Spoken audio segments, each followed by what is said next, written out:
বাজারে কিন্তু এখন এঁচোড় পাওয়া যাচ্ছে। যদিও এখন এঁচোড় সারা বছরই পাওয়া যায়, কিন্তু এই সময় এঁচোড়ের স্বাদ যেন একেবারেই আলাদা হয়। এঁচোড় দিয়ে তো আমরা চিংড়ি মাছ দিয়েও বানাই, আবার এঁচোড় দিয়ে মাটনের কিমা দিয়েও বানাই, আবার চিকেন দিয়েও বানানো যায়, তাতেও ভীষণ ভালো লাগে। তবে আমার কেন জানি না নিরামিষ এঁচোড়ের তরকারিটাই যেন বেশি ভালো লাগে। আমি বড় টুকরো করে কেটে নিয়েছি, এবারে তার থেকে আমি একটু ছোট টুকরো করে কেটে নেব। আর ভালো করে এঁচোড়ের সমস্ত কিছু কিন্তু ছাড়িয়ে তারপরে ধুয়ে নিতে হবে। আর আজকের এই এঁচোড়টা আমি রান্না করব ডিরেক্ট প্রেসার কুকারে। তার জন্য আমি দিয়ে দিলাম 4 টেবিল চামচ পরিমাণে সর্ষের তেল। অবশ্যই এঁচোড় রান্না করব আর তেল কম দেবো তা তো হতে পারে না, তাই তেলটা একটু বেশি ব্যবহার করলে স্বাদটা ভালো লাগবে। তেল গরম হয়ে গেলে তার মধ্যে আমি ফোড়ন দিয়ে দিলাম হাফ চা চামচ পরিমাণে গোটা জিরে, আর দিয়ে দিলাম একটা বড় সাইজের বড় টুকরো করে কেটে নেওয়া আলু। তারপরে তার মধ্যে আমি এঁচোড়গুলো দিয়ে দিলাম। আমি কখনো এঁচোড় আগে থেকে সেদ্ধ করে তারপর রান্না করি না। এঁচোড় ভেজে মশলা দিয়ে যদি সেদ্ধ করা হয় তাহলে তার স্বাদ কিন্তু বেশি ভালো হয়।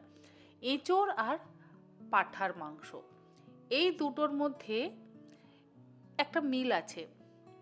আমরা তো বলি একটা গাছপাঠা, যেটা হচ্ছে আমাদের এই এঁচোড়, আর একটা হচ্ছে খাসির মাংসকে আমরা পাঠা বলি। যাই হোক, যদি আপনারা খাসির মাংসটাকে জল দিয়ে হলুদ দিয়ে বা একটু পেঁয়াজ রসুন দিয়ে সেদ্ধ করে নিয়ে তারপর কষিয়ে রান্না করেন, তাহলে দেখবেন, আমার কাছে অবশ্য স্বাদটা আমার খুব একটা ভালো লাগে না, কিন্তু পুরো মশলা দিয়ে কষিয়ে নিয়ে যদি রান্নাটা করেন না, তাহলে স্বাদটা ভীষণ ভালো হয়। ঠিক তেমনই এঁচোড়ের ক্ষেত্রেও, এঁচোড় যদি আপনারা নুন আর হলুদ দিয়ে সেদ্ধ করে নিয়ে তারপর কষান, তাহলে একরকম স্বাদ হয়।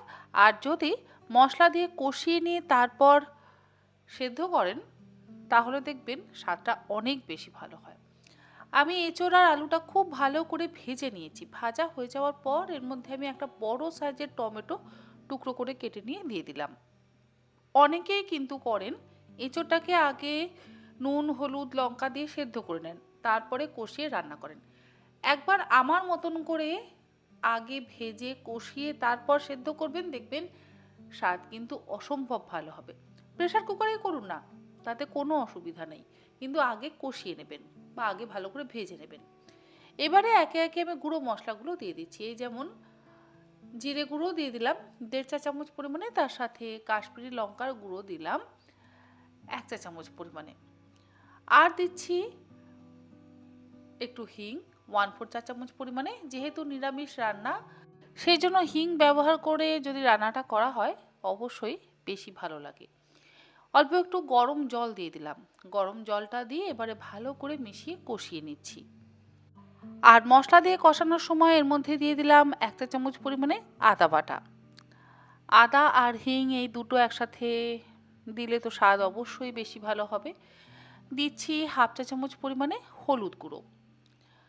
এবারে আবারও ভালো করে মিশিয়ে কষিয়ে নেব। অবশ্যই একটু গরম জল দিচ্ছি। যেমন আমরা মাংস কষিয়ে কষিয়ে রান্না করি, এঁচোড়ও যদি এরকম কষিয়ে কষিয়ে সেদ্ধ করে রান্না করা হয়, তাহলে দেখবেন স্বাদ বেশি ভালো হয়। আর যদি আগে থেকে সেদ্ধ করে তারপর কষানো হয়, তাহলে স্বাদ খুব একটা ভালো লাগে না, একটা কেমন জল জলে ভাব আসে। আমি এখানে দিয়ে দিলাম আমার ঘরে তৈরি করা ম্যাজিক মশলা বা ভাজা মশলা। এই রেসিপি কিন্তু আমি অলরেডি আপনাদের সঙ্গে শেয়ার করেছি, এমনকি আমার ব্লগেও আপনাদের সাথে শেয়ার করেছি। আর দিয়ে দিলাম 1 চা চামচ পরিমাণে ঘি। এবারে সমস্ত কিছু দিয়ে আবারও একবার মিশিয়ে কষিয়ে নিচ্ছি। ঘি দিলে রান্নার স্বাদ কিন্তু সত্যিই ভীষণ ভালো হয়।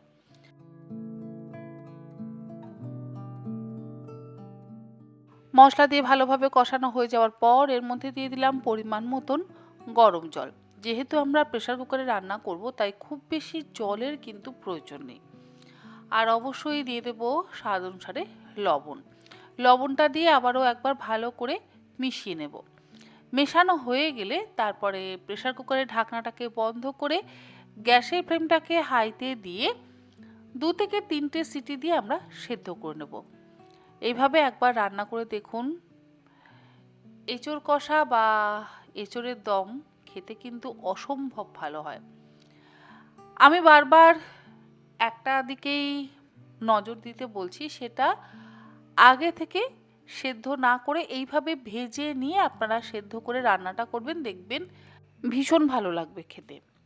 দুটো সিটি হয়ে যাওয়ার পর আমি গ্যাসের ফ্লেমটাকে তো বন্ধ করে দিয়েছি, তারপর স্টিমটা রিলিজ হয়ে গেলে আমি ঢাকনাটাকে খুলে একবার ভালো করে মিশিয়ে নিচ্ছি। দেখুন আমাদের এঁচোড় কষা দেখতে কতটা সুন্দর হয়েছে, আর অবশ্যই খেতে তো ভীষণ ভালো লাগবে। দুটো চেরা কাঁচা লঙ্কা দিয়ে দিলাম, আর দিলাম 1 চা চামচ চিনি। চিনিটা দিলে টেস্টটা ব্যালেন্স হবে। তারপরে ভালো করে মিশিয়ে নিয়ে গ্যাসের ফ্লেমটাকে বন্ধ করে দিয়ে এটাকে এবার সার্ভ করছি। যেহেতু খুব একটা ঝোল আমি রাখিনি, সেজন্য ভাতের থেকে আমি বলবো রুটি, পরোটা বা লুচি দিয়েই খেতে কিন্তু বেশি ভালো লাগবে। এরকমভাবে একবার অন্তত এঁচোড় কষা বাড়িতে বানিয়ে দেখবেন। খুব কম সময়ের মধ্যে কম উপকরণে দুর্দান্ত স্বাদের এঁচোড় কষা কিন্তু বানিয়ে নিতে পারবেন। আজ তাহলে আসি, এরকম আরও অনেক নিত্য নতুন পদ্ধতি এবং নিত্য নতুন রান্না নিয়ে আমি আপনার সঙ্গে হাজির হয়ে যাব তন্নির পাকশালাতে। আপনারা সকলে ভালো থাকবেন, সুস্থ থাকবেন। ধন্যবাদ।